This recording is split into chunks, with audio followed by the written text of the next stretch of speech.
Olá, seja bem-vindo a mais um Theo MediaCast, esse nosso programa semanal que traz informações especiais para a nossa vida de fé, aplicando, mas sempre para a glória de Deus. É isso que nós visamos, afinal, nós cremos que fomos chamados pelo Senhor por uma vida com Ele e procuramos falar de diversas coisas, diversas áreas de atuação, profissionais e diversas áreas, muitas vezes eclesiásticas também, mas enfim, sempre pensando que tudo que nós temos, onde trabalhamos, é para a glória do Senhor Deus.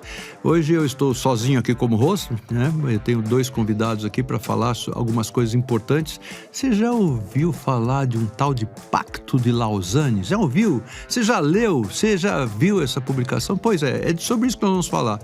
Mas segura aí um pouquinho, nós temos aqui uma vinheta, já voltamos já.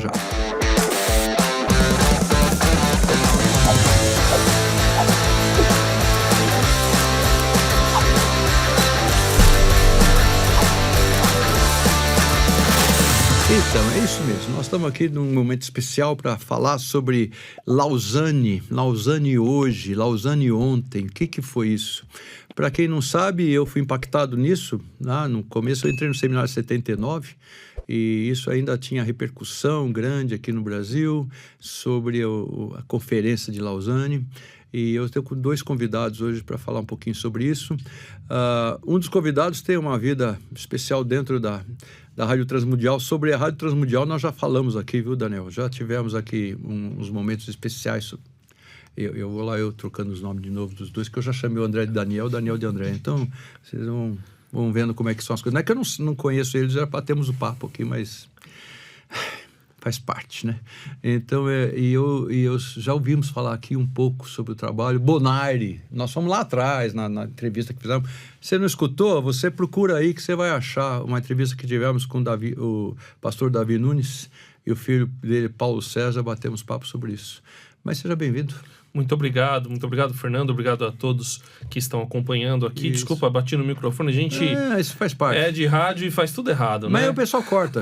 Que bom. Não vai nem saber. Agora que eu vou saber o que você falou. Pronto. Não, tô brincando. Vai lá, vai firme.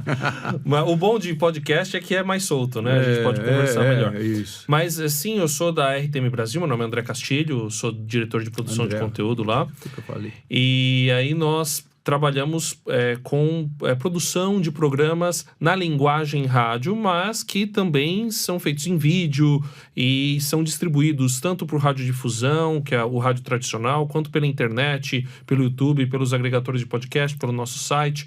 Mas o nosso propósito é usar os meios de comunicação de massa para levar as pessoas a conhecerem Deus, a adorá-lo, a serem edificadas e também a espalharem o Evangelho. Desculpa, não é o assunto principal aqui, mas só porque agora me despertou curiosidade. Ainda vocês têm antena, vocês transmitem mesmo, a RTM ainda transmite ou só via virtual e fornece programa para quem tem rádio física, antena? Então, isso, vocês têm o receptor.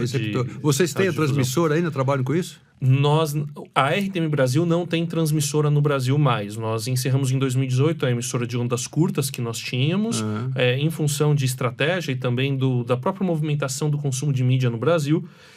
Mas nós temos uma parceria oficial da Transworld Radio, que tem uma antena em Bonaire, no Caribe holandês ainda, então, 450 kW de potência, transmitindo em AM 800 kHz para toda a região amazônica, e dependendo do dia, de manhãzinha dá para pegar até aqui em São Paulo. Eu tenho aquele radião valvulado ali, com eu pego lá. Né? Então sintoniza às 5h45 da manhã que você vai conseguir pegar. Era mais ou menos o que eu escutava. Escutava a Voz dos Andes também, eram duas coisas diferentes. Mas tá bom, seja bem-vindo aqui, André. Eu que agradeço. Muito e bom. Hoje, só para complementar, a gente trabalha com a nossa transmissão principal via internet e emissoras afiliadas que nós temos parceria em todo o Brasil.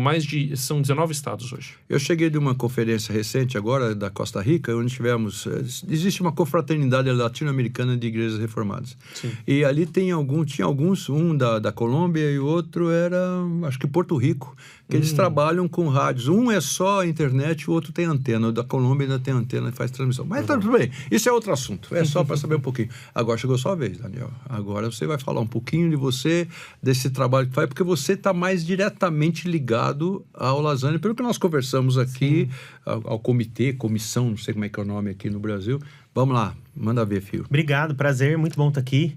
Eu trabalho na Transmundial junto com o André, né? Sou produtor lá e produzo diversos programas que provavelmente você conhece, como Presente Diário, né? O pessoal deve conhecer, a gente produz lá. Faço parte da a gente no Brasil chama de executiva, da Executiva do Brasil. É um grupo de líderes, então a gente faz parte aqui no Brasil e tem várias ações acontecendo. Não sou pastor. Tá.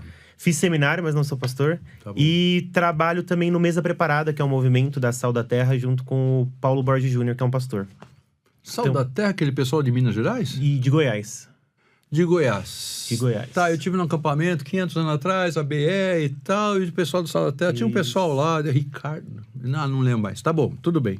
Vamos parar por aí. E trabalho lá também com produção de conteúdo lá com eles também. Nós estamos conversando aqui, você que está nos vendo aí, nós estamos conversando aqui no programa. O que nós vamos conversar? Porque senão vai sair. E aqui é o risco aí de começar a falar e puxa um barbante daqui, outro lá, e aí não fala de coisa nenhuma. Vamos falar de Lausanne. Vamos falar do que é isso. Conta aí um pouquinho. Vai lá, vamos lá. O que foi? Boa, o André... Quando eu falo que foi a origem, lá, o primeiro pacto, quem convocou, como é que foi? Schaefer estava junto também? Tava, né? Eu acho que o Schaefer estava, né? Tava. Ele foi um dos preletores de Eu acho que Lausanne. foi, o Schaefer. Conta um pouquinho, só para o pessoal que está escutando, tem gente que nunca ouviu falar nisso. Tá, eu vou começar e o Daniel complementa. Tá bom. Então, o Lausanne 1 foi, na verdade, era a Conferência Internacional de Evangelização. Não sei se é esse o nome, o conferência ou Congresso, acho, Internacional de Evangelização, promovido por vários atores, mas o principal deles era a Associação Billy Graham na época. Aí, junto também com outros teólogos conhecidos, como o próprio John Stott, da Inglaterra, Francis Schaeffer, que era americano, mas teve um trabalho muito relevante na Europa, e outros atores, e, na verdade, teve uma participação muito forte de latino-americanos que já haviam participado de congressos de evangelização e missões antes e estavam pressionando para um olhar diferente, principalmente da ala mais conservadora dos evangélicos, para entenderem a evangelização não apenas como proclamação, claro que principalmente, mas também em atos, né, em demonstração e no cuidado com as pessoas, no fazer missões, e não apenas o fazer missões como o envio de pessoas para fora do país, mas também o fazer missões como a própria vida da igreja no seu entorno. Tem a ver com aquele congresso lá de 1910, não sei o que, lá na Inglaterra, de missões e tal. Tem a ver, assim, um pé naquilo lá, não? Houve um movimento que, na verdade, vem desde fins do século XIX, né? Quem conta muito sobre isso é o David Bosch, no seu livro Missão Transformadora. Ele conta essa história. E aí, desde acho que meados do século XIX, são feitos vários congressos, até que se chega em Lausanne, num congresso em que se tenta se repensar a evangelização e o movimento missionário no mundo, não apenas como um movimento de envio transcultural, mas também como um movimento de envio transcultural. E a partir dali iniciou-se um movimento. Então a ideia desse congresso foi, na verdade, publicar um documento que é o Pacto de Lausanne, onde acho que o mote principal é o evangelho todo para o homem todo, ou para o ser humano todo. E a partir dali iniciou-se um movimento de Lausanne que vários atores foram participando, alguns saindo, depois outros voltando, e aí foram realizados, após o Lausanne 74, na cidade de Lausanne, na Suíça, foram realizados outros 3 eventos. Manila, 1989, Cidade do Cabo, Manila nas Filipinas, Cidade do Cabo na África do Sul, em 2010, e agora este em Seul, Incheon, na verdade, que é uma cidade próxima a Seul, em 2024, comemorando também os 50 anos de Lausanne. Daniel. É isso aí. Pronto, é isso, André. Já matou, acabou tudo. Então vamos embora. Já deu pra desligar. Não pode desligar não, vamos continuar. Mas é assim, eu vou falar complementar as coisas que o André falou, e é importante quem tá ouvindo lembrar que tudo isso, quem conta a história sempre conta a história a partir do seu ponto. Então a gente tá contando a partir do nosso ponto e a partir da nossa narrativa. É muito importante isso. Então é importante que você aí de casa pesquise, procure no livro. Se você fez seminário, provavelmente você ouviu e deu o seu Google aí. Se entrar aí no Google, isso fica Pacto Lausanne, então, vai aparecer o pacto. Em 74, quando acontece isso, tinha tido um congresso de evangelização antes, que eu sou muito ruim de data, mas teve um antes. Eu acho que é 68 ou 68 teve um. Assim. E em 74, eles resolvem incluir nisso o pessoal do Sul. Até então, não tinha evangelização para o pessoal do Sul. Hemisfério Sul, você está falando? Hemisfério Sul. Sul é Hemisfério Isso, Sul. Hemisfério Sul. Então, foi incluído em 74 Hemisfério Sul. Onde que o pessoal da América Latina tem, com o René Padilha, Samuel Escobar, esse pessoal tem uma questão que fala, peraí, não adianta só a gente fazer evangelização. Não adianta só cruzada. E falando isso de boa, não há um erro nisso. É isso, mas a gente não adianta só libertar do Egito. A gente precisa entrar na Terra Prometida. Não adianta só salvação. A gente precisa também ser um cidadão do reino. Então, com o John Stott, traz essa questão junto. Então, esse é uma grande coisa. A gente fazer a nossa teologia baseada no chão. Aqui na América Latina as pessoas passam fome. Aqui na América Latina as pessoas passam frio. Como é que o evangelho responde a todas as áreas da vida? Houve uma certa politização, então, depois disso? Ou não? Você acha que não? Eu acho que, na época, nos primeiros anos não houve. Mas como tudo na vida, sempre tende a ter esse roubo de politização. Mas na época não. A questão ali é como o evangelho faz sentido para todas as áreas da vida. Se Deus é Senhor sobre todos, como é que o evangelho faz sentido para todas as áreas da vida? Quando eu falo politização, não estou falando porque tudo é polis, tudo faz parte da sociedade. O evangelho, ele é político? Sim. Sei lá. Sim. O que eu estou falando é de cores ideológicas e brigas ideológicas que acabam engolindo tudo. De repente, você não tem mais aquela base. Que foi a questão mesmo dos congressos de evangelização do começo do século passado, que depois foi virando movimentos ecumênicos e depois virou um grande movimento ecumênico e aí uma cor englobando, inclusive, religiões não cristãs e virou uma maçaroca hoje em dia. Tem ainda grupos diferentes, mas a coisa... O pecado que está no nosso coração, ele vai atrapalhando a vida da gente em diversas coisas, né? Nesse sentido que eu falo. Sim. Mas isso foi, então, Lausanne, foi assim, o Pacto Lausanne original, nós estamos falando... E aconteceu na cidade, que Lausanne é uma cidade da Suíça, né? Isso. Não vou saber te dizer ao certo, mas provavelmente era o lugar onde conseguia aceitar o maior número de passaportes. Então, isso é levado em consideração isso também. Na época da Guerra Fria. Então, tem que lembrar que, na época da Guerra Fria, se você fizesse algo nos Estados Unidos, o pessoal do leste europeu não conseguiria participar. E vice-versa. Então, a Suíça era o lugar que conseguia receber gente de praticamente... todos os lugares, porque a Suíça era o não alinhado, porque a Labrie era lá na Suíça. Exatamente. A missão dele. Exato. Genebra, Lausanne, vivia ali, aquele pedaço, são todos próximos, né? Então é um lugar, foi bem central. E o nome do movimento acabou ficando disso por causa do pacto que nasce lá, e é muito importante. E através dali eles dizem que não sei quantas agências missionárias nasceram depois daquilo. Então ele teve uma relevância muito grande. Isso. Inclusive o famoso Janela 1040, que todo mundo conhece, né? Nasce de uma palestra lá em 74, né? Você que não sabe que a Janela 1040 tem a ver com os paralelos, né? Meridianos, paralelos. Então, seria a área menos evangelizada, então que haveria um trabalho de evangelização. Também não ter muito usado da década de 80, 90. Hoje em dia eu não escuto falar muito esse termo, Janela 1040. Não quer dizer que não use, mas quase não escuto falar hoje em dia. Fala-se menos porque acho que houve a questão da evangelização da Europa também, né? E quando se falava de Janela 1040, era um olhar sobre principalmente o noroeste, o sudeste asiático, né? Então... E na verdade, ainda o lugar onde até hoje estão os povos menos alcançados e os povos não engajados e não evangelizados. Mas eu só queria abordar uma questão da questão política para voltar para Lausanne. O evangelho é político a partir de que ponto? A partir do batismo ou profissão de fé, dependendo da tradição.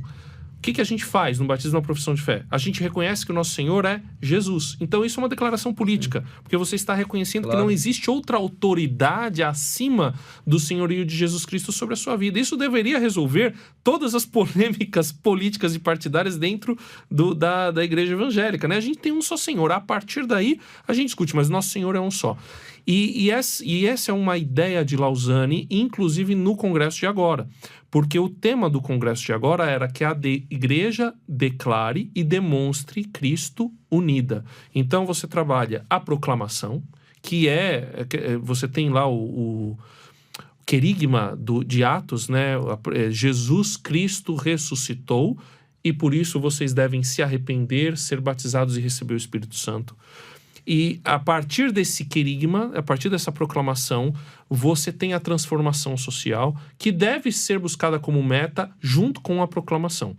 E Lausanne traz isso, inclusive, agora em Seul. Mas isso também não vai funcionar se não houver a unidade. Porque a gente tem que lembrar daquilo que o Novo Testamento traz para a gente, que as pessoas saberão que nós somos discípulos por amarmos uns aos outros, por estarmos unidos, por estarmos em unidade. O Senhor Jesus ora ao Pai por isso em João 17, na oração sacerdotal. Então, essa questão da unidade debaixo do senhorio de Jesus Cristo, e para que isso seja o mote da proclamação e o mote da demonstração, o mote de você testemunhar através de atos de serviço, através de atos de amor, e claro, sempre falar, sempre proclamar, isso é algo que esse movimento traz e que toda igreja deveria se trazer, né? Na verdade, esse movimento e outros, eles ajudam a gente a despertar para realidades, para verdades que nós já deveríamos saber e que estão na Bíblia. Então, é simplesmente depois do sequestro partidário, mas a busca é por trazer da Bíblia as respostas para as crises que nós estamos vivendo hoje. Entendi. Bom, então, mas o que foi produzido agora? Está muito cedo, né, para falar sobre isso, porque Seul, quando foi que terminou? Acabou faz 10 dias. 23 a 28 de setembro. Acabou. Então, você está escutando não sei quando essa programação aqui, mas assim, foi 23 de setembro de 2024, tá bom? Isso. Só para você saber, de repente você está vendo essa gravação lá em 55, então nós estamos falando dessa época. A gente teve agora um congresso em Seul, em Cheon, que ele falou que foi do lado, né? Tinham 222 nações representadas 222 lá. 5.200 líderes do mundo inteiro, tirando a igreja coreana, que estava em peso lá. A gente tinha mais 1.000 voluntários participando do mundo todo.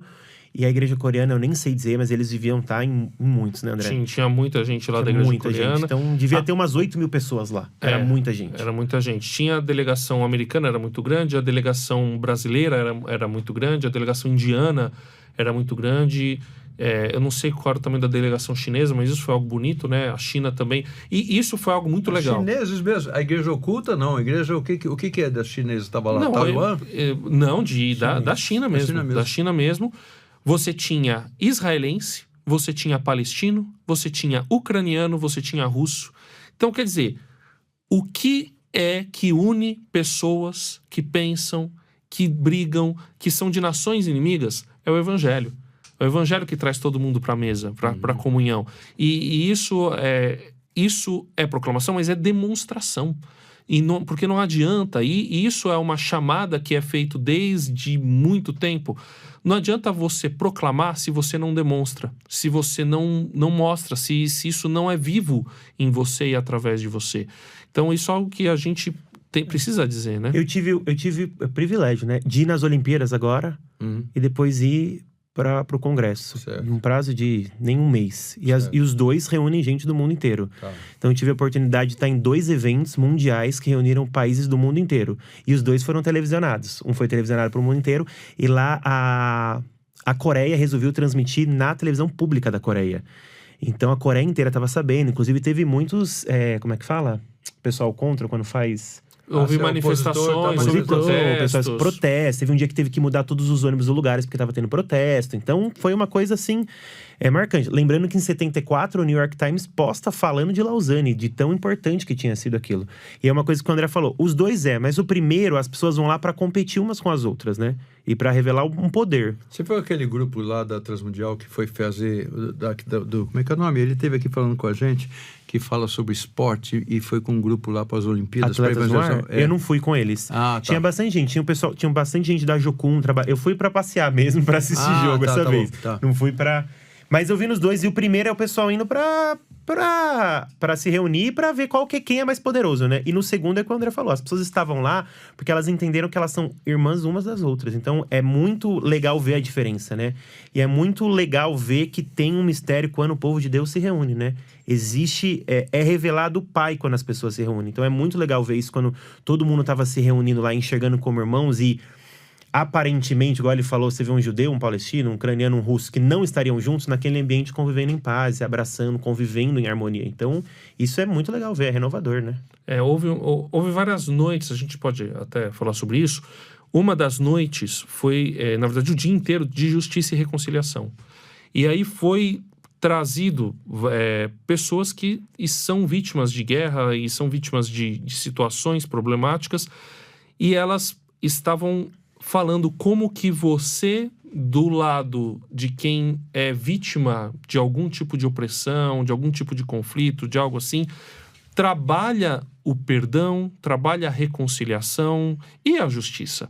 Então havia alguém que conviveu na questão de Ruanda, havia uma palestina, havia um ucraniano, havia também uma pessoa com necessidades especiais, né? E falando sobre como é que a igreja vai receber e vai lidar com isso, e como que a pessoa que tem qualquer tipo de necessidade especial vai lidar com o perdão em relação a quem tem discriminação contra ela.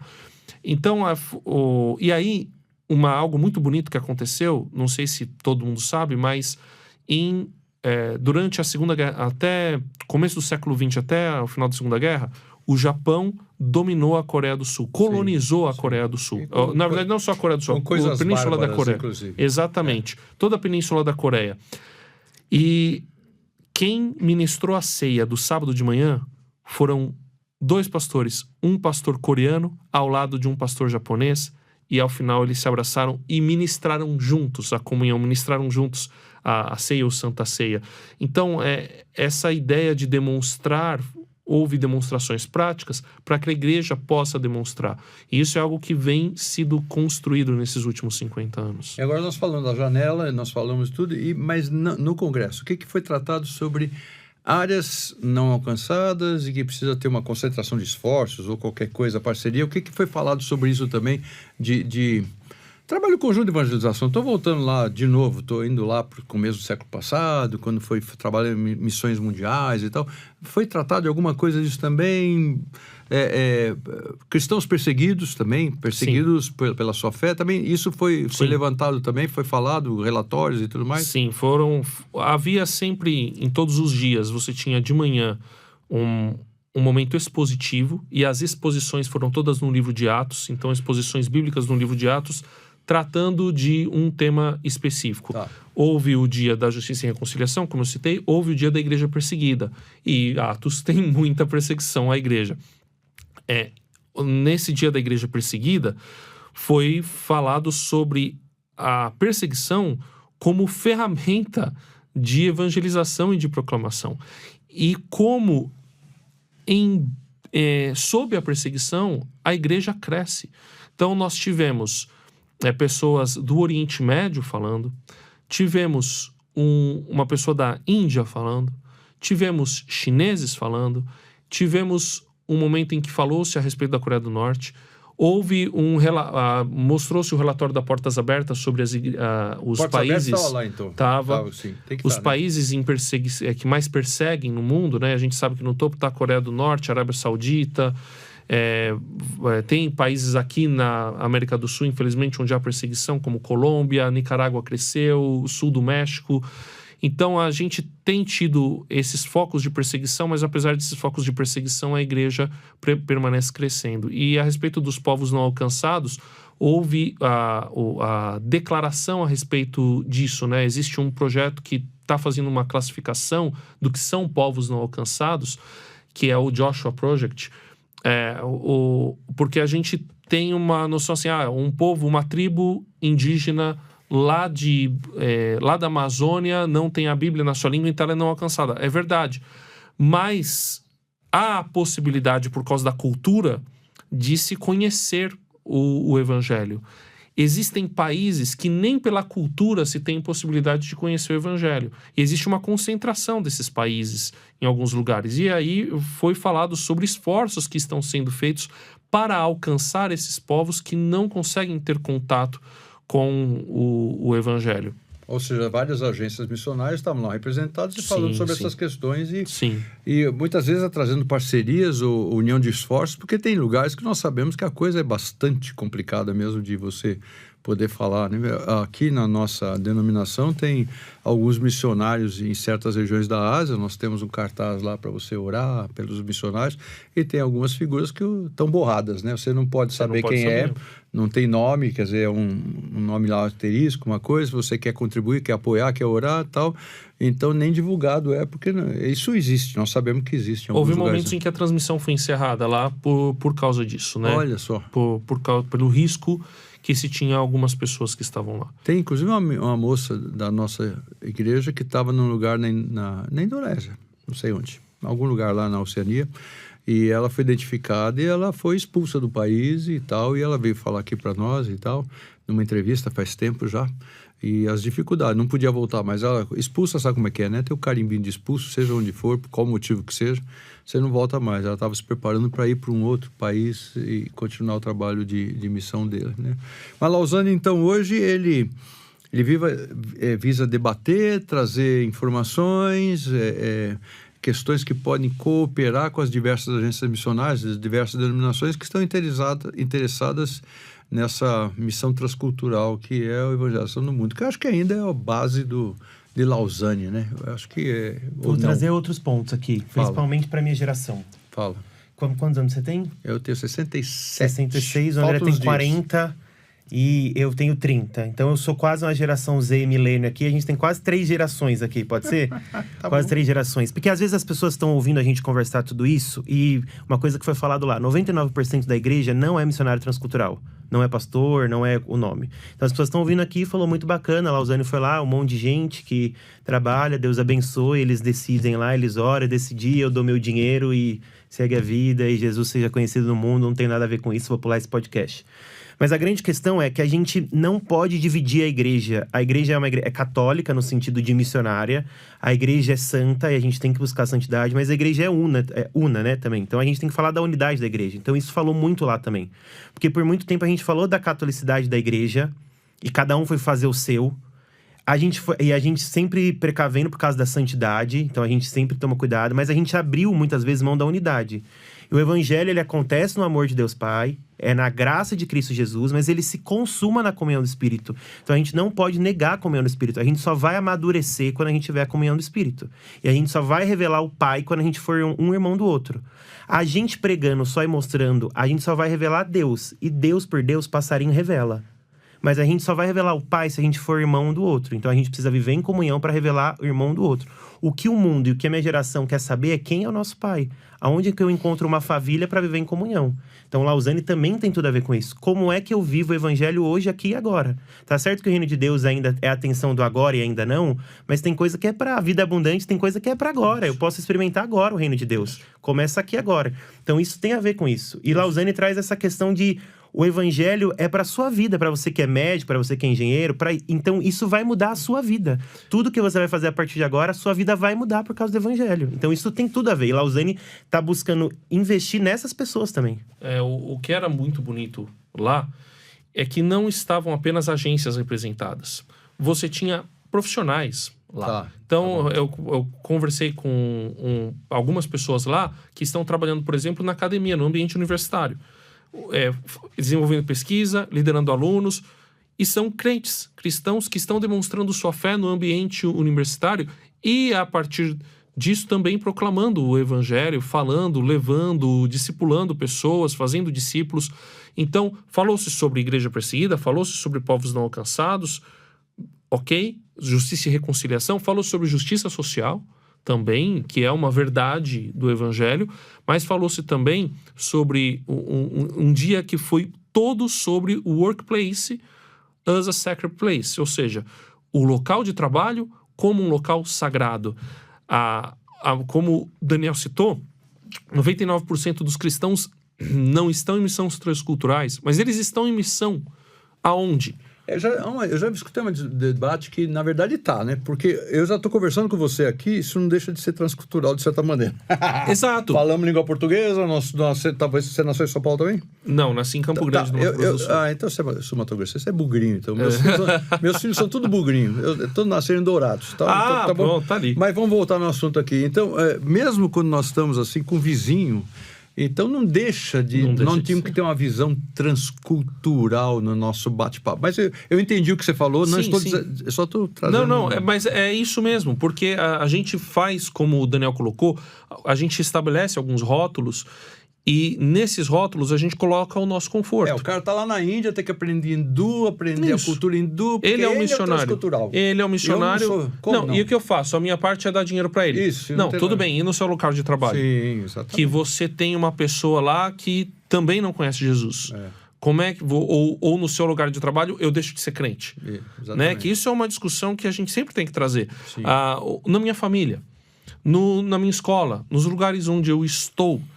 Então, todo o cristão, ele é um missionário. Aonde quer que ele esteja, ele está levando, brilha a luz de Deus através de vocês, né? Vocês são luzeiros do mundo. Então, nós somos chamados para isso e houve um dia inteiro para falar a respeito disso, do lugar de trabalho como lugar sagrado, aonde você vai demonstrar o evangelho e através do qual você também vai adorar a Deus e servir a Deus com o seu trabalho, com aquilo que você está fazendo. Como você se vê como um vendedor, você só quer ganhar dinheiro? Mas você está oferecendo um serviço que vai transformar a vida de uma pessoa, através disso é a adoração. Então, e aí outros momentos que a gente teve um momento para falar sobre a história da Igreja Evangélica Coreana, onde a Igreja Evangélica faz uma reflexão a respeito dos seus próprios erros que ela tem cometido. Aquilo me impactou demais, porque foi um espetáculo lindíssimo. E a Igreja Evangélica... O coreano tem gente hoje que nem escutou falar, mas isso foi uma coisa impactante na Igreja Cristã Mundial, né? Exato. Mas o que veio depois é que... Uma marca de Lausanne, que quem lê 74 e todos, e lá isso ficou muito marcado, e pela igreja coreana a gente vê muito, que é a questão do arrependimento. Sim. Lausanne, lá no pacto, ele fala muito sobre arrependimento. Nós nos arrependemos por não concluir isso, nós nos arrependemos por errar nisso, e lá a gente viu isso. A gente viu uma igreja coreana mais velha, mas que estava arrependida por não conseguir passar para a nova geração o evangelho. E você vê que eles choravam, eles clamavam a Deus para que Deus fizesse de novo o que ele fez lá atrás. Então você via assim que eles queriam muito que acontecesse de novo. Foi falado sobre nova geração, foi falado sobre... havia, além das palestras, havia os grupos de trabalho. E cada grupo de trabalho... Teve um grupo de trabalho lá, na verdade foi um workshop sobre videogame. Para falar de... Tem um pessoal de Singapura que fez... num servidor de Minecraft, que é um jogo, talvez seus netos joguem, né? O meu filho jogo com ele às vezes... você entra lá tal, e existem vários servidores lá dentro. Um pessoal de Singapura lançou um servidor, ainda está em demonstração, chamado Land of Promise, Terra da Promessa.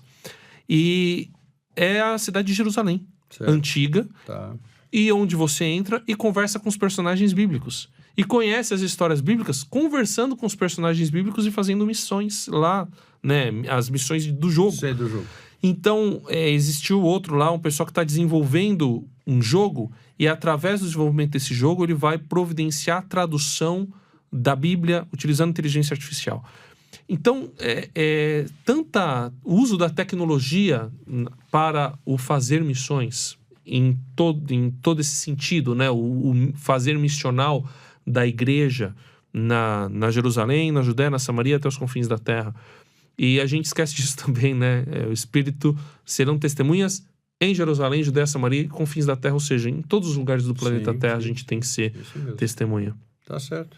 Mas isso produziu o quê? O que vocês têm assim agora? Tem apostila? Tem um livro? Tem Em Seul saiu uma declaração chamada Declaração de Seul. Tá. É uma declaração, não é longa, mas é um pouco longa. Inclusive, eu estava até conversando com o André que a gente não conseguiu ler toda, mas ela fala de alguns pontos. Ela traz a questão da unidade da igreja, questão do corpo, ela traz a questão da Bíblia, ela traz alguns pontos sobre a sexualidade. Então, ela traz alguns pontos, a declaração. Eu não consegui ler ela toda, porque ela saiu durante quando a gente estava lá, né?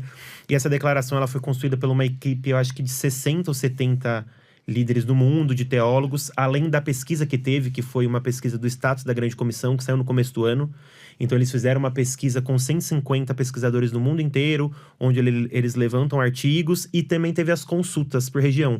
Então, ano passado, teve uma consulta na América Latina, que foi no Uruguai.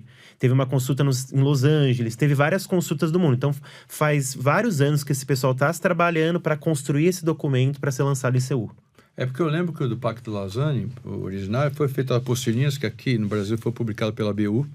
É isso que eu tinha. Logo no começo, o que eu tinha era isso. Diversas declarações, né? Lembra?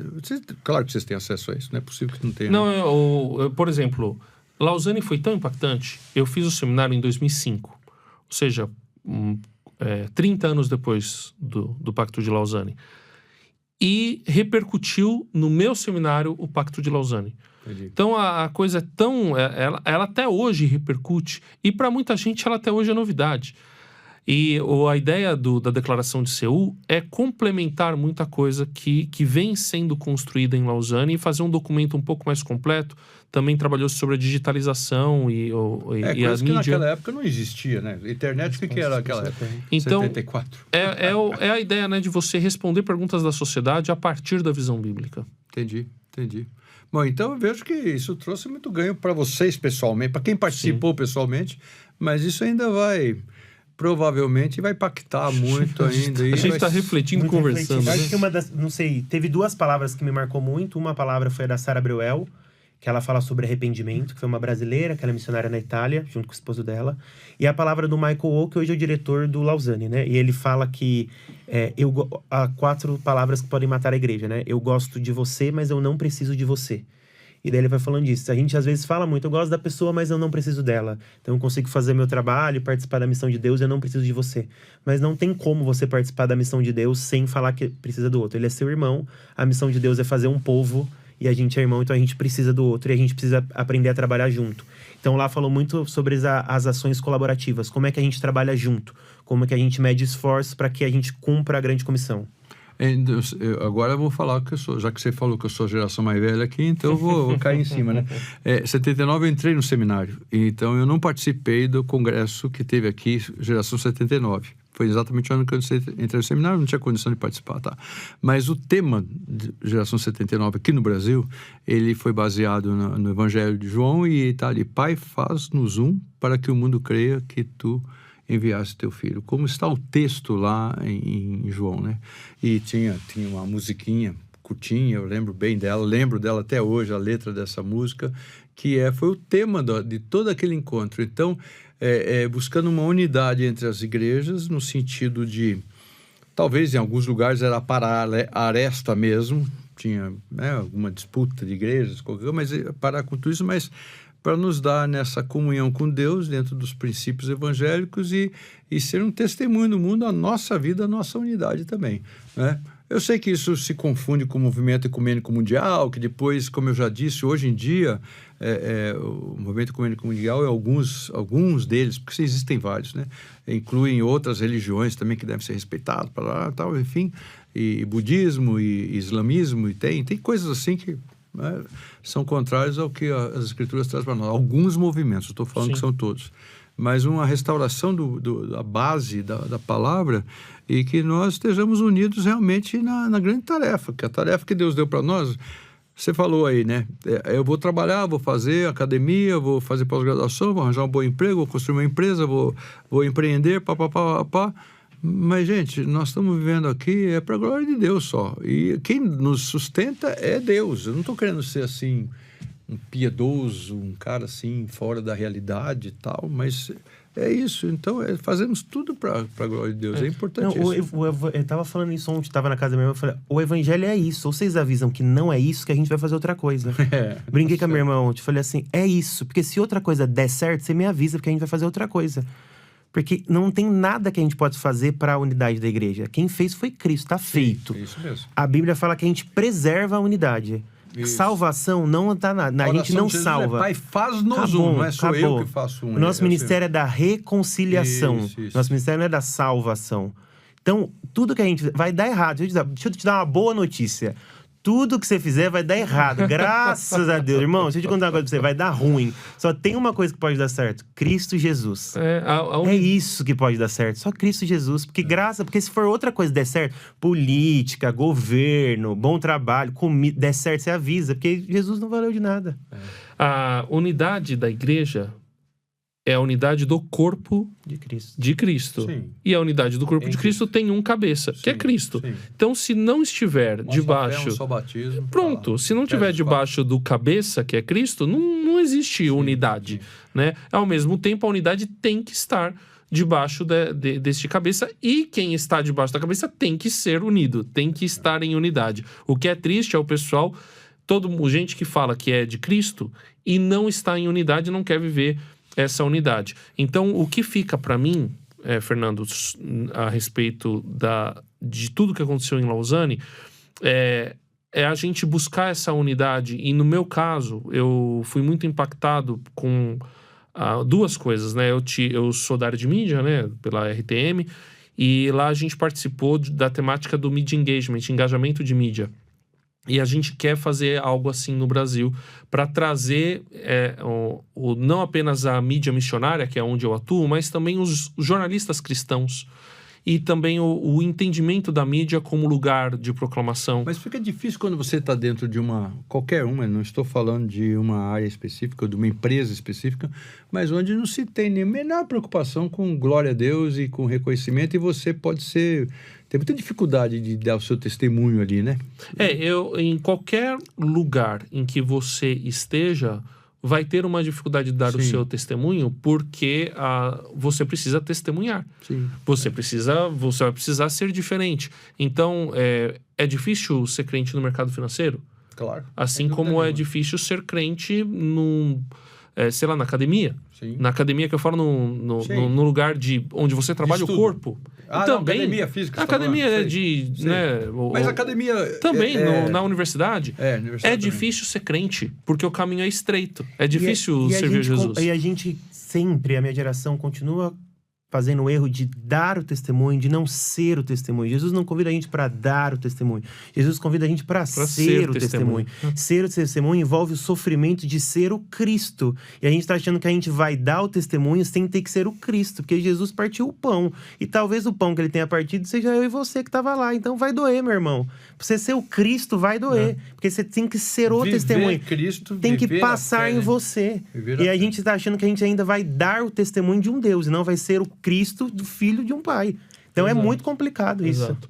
E a história da igreja coreana me impactou muito também, porque eles fizeram uma reflexão sobre os erros deles. Muito, assim, você vê assim, eu acho que mais marcou você vê assim que a gente precisa se arrepender. Você vê um povo arrependido e um povo que ora. Você vê aquele povo orando, a gente precisa aprender a orar. Um povo que ora, um povo que chora, um povo que fala assim, a gente errou. Entendeu? Então, quando você vê um japonês e um coreano fazendo a ceia junto, que às vezes pra gente, a gente olha distante e não entende aquilo. Mas na hora que você olhava ao redor, a igreja coreana chorando e a importância de ver uma pessoa que feriu o pai dele, matou, escravizou, destruiu os templos dele, se transformou num zoológico. Aquilo feria ele. E ver que agora em Cristo eles podem estar juntos, dividindo o mesmo pão, era muito forte. Era muito forte. E aí teve uma palavra também, que falou, que foi eu esqueci o nome dele, mas é um pastor da Austrália, que falou sobre o discipulado, que Jesus chama a gente para ser discípulos e para fazer discípulos. Certo. Ele não fala, primeiro você prega, aí o cara se batiza, aí depois você começa a fazer discípulo, fazer dele um discípulo. Não, você começa fazendo dele um discípulo. E o resto faz parte do discipulado. Então, ele chama a gente a fazer discípulos. E a gente deve ter... Isso muda um pouco a visão, né? De como você vai evangelizar. Evangelizar é fazer discípulos. É mostrar para as pessoas como viver. É falar para elas como elas vivem e viver junto com elas, né? Como o Daniel colocou, né? Ser testemunha. E testemunhando ao lado dela e ensinando e demonstrando o evangelho. Uma vez eu participei de um congresso aqui no Brasil e o preletor americano, Sitema, o sobrenome dele, e ele falando da experiência dele na igreja da China. E ele comentando aí, nós estamos falando de sistema de governo e tal, e denominacional, mas enfim, e lá na escolha de presbíteros, então que naquela igreja, por causa das dificuldades, perseguição, se você queria indicar o nome de alguém para ser presbítero na igreja, tá bom, então me traga 2 discípulos dele.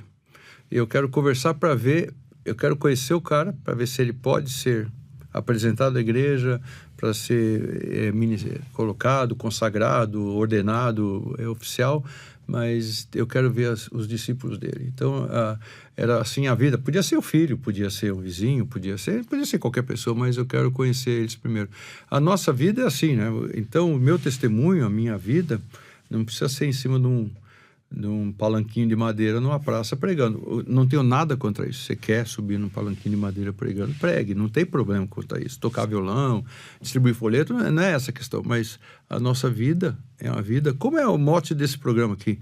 Vida e fé para a glória de Deus. Então, eu sou engenheiro, eu sou culinarista, eu sou jardineiro, eu sou capitão de indústria, não interessa. Então, o que eu faço como cristão, isso é um ponto básico. Nós temos uma história de uma pessoa que se converteu, depois deu testemunho, que ele estava um domingo passeando na praça e viu o dono da empresa dele passando com a Bíblia embaixo do braço e falou, então é por causa disso que ele é diferente.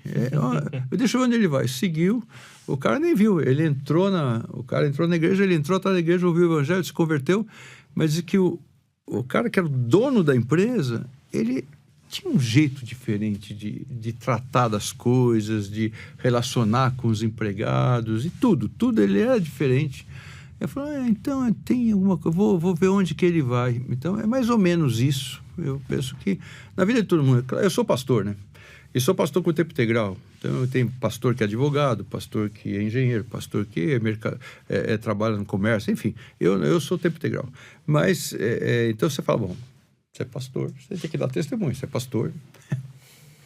É bom não pensar muito nisso, né? Porque tem uns aí que eu vou te falar. Eu acho que uma grande... é importantíssimo a gente Uma grande vida, contribuição que o Lausanne traz é que, às vezes, a gente está começando a contar a história da criação a partir de Gênesis 3, né? E não a partir de Gênesis 1. De um Deus criador, de um Deus trino, que vive em comunhão, que é criador, que manda a gente cultivar e guardar. Então, a gente tem que contar a história a partir dali. Mas isso nos dá trabalho, porque às vezes a gente vai ter que fazer uma curadoria, igual o André brincou com jogos, tudo, uma curadoria de tudo que tem, né? E às vezes vai dar trabalho pensar, né? Sim, vai dar trabalho fazer redenção e reconciliação, porque tudo vai ser reconciliado em Cristo. Então é muito mais fácil, às vezes, demonizar e falar que é de Satanás, do que a gente entender o que é parte de Deus ou não, e como é que Deus redime isso, como é que essa coisa é reconciliada em Cristo Jesus. Então, às vezes, a gente precisa pensar e dar trabalho fazer isso. Dentro da minha perspectiva, é mais difícil realmente você passar a noção de que nós vivemos na queda. Porque tinha que entender a humanidade que vive na queda. As consequências são por causa da queda. Porque Deus criou o mundo perfeito e o ser humano para viver no mundo perfeito, ainda que Deus soubesse o que ia acontecer, claro, ele é onisciente. Mas aí, então, quando a gente começa a olhar a queda, você vê por que o cara está com câncer, por que o cara está com aquilo, e Deus tem um plano redentor, que é a nossa grande função, né? Exato, e a redenção é o retorno ao estado original de comunhão perfeita e plena com Deus. Que é feito através da obra de Cristo, que paga a conta e pronto. Exato, né? E ele paga a conta para, como está escrito lá em Efésios 3, derrubar o muro da inimizade que existe entre nós e que existe entre a gente e Deus. Quer dizer, e é muito forte o que Paulo fala em Efésios. Nós éramos inimigos de Deus. Né? Não é que a gente estava só afastado. A partir do momento que a gente caiu, que a gente desobedeceu, a gente virou inimigo de Deus. A gente passou a barreira lutar de separação contra. Lá, mas é entre o judeu e o gentio, né? Mas você entende o que você falou. Ele está falando das duas coisas, né? Ele está falando tanto da barreira de separação do judeu e gentil, mas está falando da inimizade com Deus. Nos fez como só, E aí, a partir de... Quando ele faz isso, ele derruba essa barreira da inimizade, tanto entre os judeus e gentios, como entre ele e a humanidade. Isso. E aí ele traz o ser humano de volta para a comunhão com ele. E esse é o estado original, onde havia comunhão perfeita no Jardim do Éden. E aí a gente tem uma comunhão perfeita que se inicia agora e que vai se consumar na eternidade. Mas ela já se iniciou, ela já recomeçou. De Deus, né? Exatamente. Ainda vai acontecer isso aí que nós esperamos e aguardamos com uma força. Mas enquanto estamos vivendo aqui, vivemos o nosso testemunho, a nossa vida, a nossa unidade, a pregação da palavra, um evangelho que alcança em todos os aspectos da vida e nós vamos fazendo. Então, está lá, recheado nas escrituras por todo lado, né? E realmente é o grande resgate que nós temos que anunciar. Porque, claro, a primeira pregação de Jesus, João Batista, Pedro, tal, é arrepender. Então, é aí que começa. Primeiro tem ciência do erro, né? Você sabe disso, eu não estou pregando para vocês. Então... pode pregar. Pode pregar sempre. Mas aí agora, então, vamos lá. E agora, o que nós vamos fazer? Tá certo. Então, essa é uma unidade grande que nós temos na nossa vida. O trabalho missionário, e você que está escutando a gente, eu insisto aqui, já foi falado. Então, não pensa se só missão transcultural, vou aprender chinês, vou aprender uma língua intransponível, aquelas letras que não tem nada a ver com os nossos caracteres romanos e tal. Não, também precisa, lógico que precisa, mas é muito mais do que isso. Não é? Então você precisa aprender que você tem uma mensagem. Hoje em dia não se usa esse termo, mas a gente falava evangeliquez, né? Nasça de novo, tá? O próprio Nicodemos não entendeu, né? Que Jesus falando, não Augustus, o Nicodemos da vida. Então tinha lá um evangeliquez. O que é isso? O que é esse nascer de novo? O cara sai no acidente, você olha lá, mas você estava naquele carro? Pois é, nasci de novo. Não, calma. Deixa eu explicar o que eu quero dizer com nascer de novo. Né? E aí vamos falando e falando para a pessoa, para o ser humano, a mensagem de Deus de esperança. Né? Porque o mundo caminha a passos longos para uma condenação. Né? E nós temos que falar sobre isso, resgatar isso. É muito bom ver as igrejas envolvidas, né? As missões envolvidas, havendo uma certa unidade. Você brincou aqui no começo, quem que vai falar? De repente a gente está em desacordo e tal. Sempre temos algum ponto que a gente faria diferente. Se fosse eu faria assim, ou eu faço assim, ou faço assado. Mas nós temos falando em Efésios, né? Nós temos uma base igual. Exato. Né? E é essencial, a gente concorda. Né? Claro. Mas lá falam só batismo, e você batiza por imersão, batiza por aspersão, ou por efusão, eu não sei o quê. Gente, não é disso que ele está falando. Não é disso que ele está falando. Ele está falando de algo muito maior do que isso, né? Que surge a partir de Deus e do amor com que Deus nos ama, né? Agora, acho que é algo que a gente pode falar também, Fernando, a respeito do que Lausanne faz além dos congressos, né? Lógico, existem eventos que Lausanne lidera, inclusive vai ter um evento que vai acontecer no Brasil, que é o Young Leaders, que é o evento de jovens líderes de Lausanne. Isso tem a ver com a BU ainda, ou a BU não tem nada a ver com isso mais? Não, a BU acaba integrando, né, mas assim, como uma missão parceira, como tantas outras missões também. Mas a ideia de você promover um encontro com jovens líderes, promover com mentores que possam levar esses jovens líderes para conhecer e para poder desenvolver a sua liderança dentro do seu local de trabalho, dentro da sua agência. Já entendi que é pura discriminação. Se é jovens líderes, então 67 anos não tem nada a ver com isso. Eu tô fora, porque é de 35 para baixo. Mas, um dado importante que foi apresentado lá, que para o mundo inteiro isso, né, além do Sul Global e além de outras coisas, nunca houve isso, né, de ter tantas pessoas idosas e pessoas mais velhas, né? A gente tem, nos próximos anos, a gente vai ter uma faixa etária de gente idosa muito grande. Exato. E o que a gente vai fazer com isso, com essas pessoas não evangelizadas? São pessoas que trabalham, que fazem coisas. Então, como que a igreja vai responder com esse novo público que a gente não tinha antes? Exato. Então é uma pergunta para ser respondida. É verdade. A pirâmide do Brasil vai mudar agora. A minha igreja aqui no Campo Belo, e o Campo Belo tem umas marcas. Uma das marcas é diversas casas, que a gente chama casa de idoso, qualquer coisa.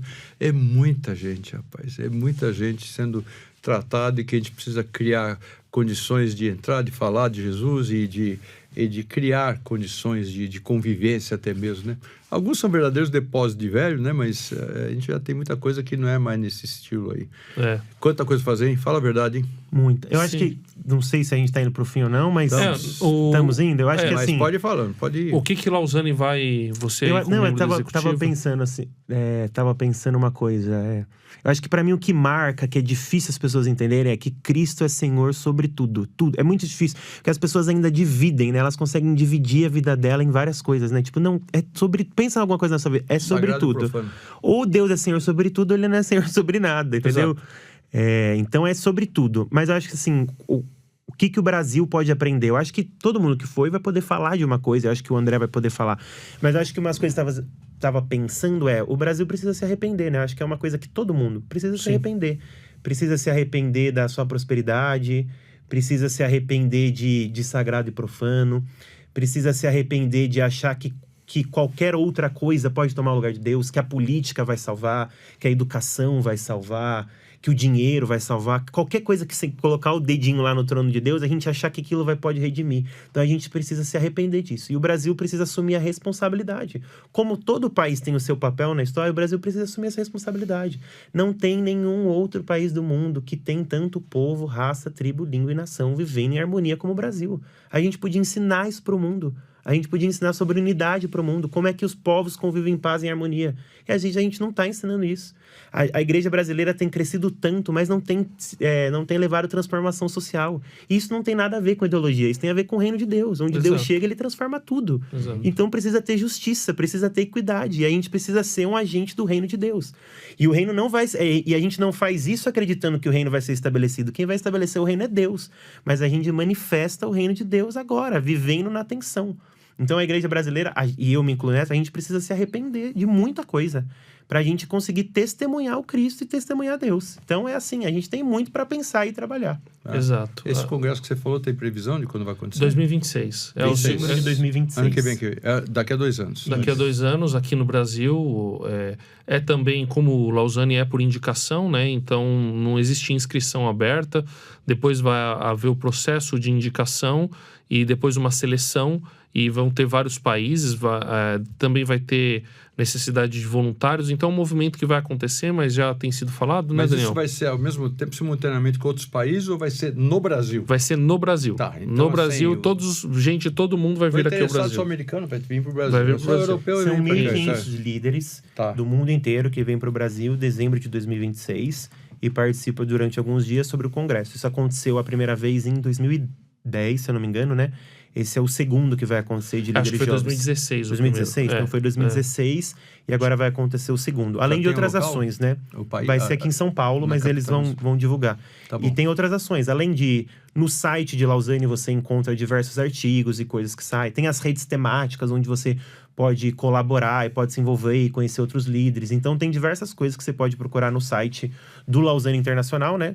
No Lausanne Brasil tem o YouTube, que tem os encontros que aconteceram aqui no Brasil, e tem o Instagram, onde divulga as coisas do Internacional e coisas que acontecem aqui no Brasil também. E vão acontecer também, esse movimento continua, não é um movimento que está parado e não acontece só em eventos.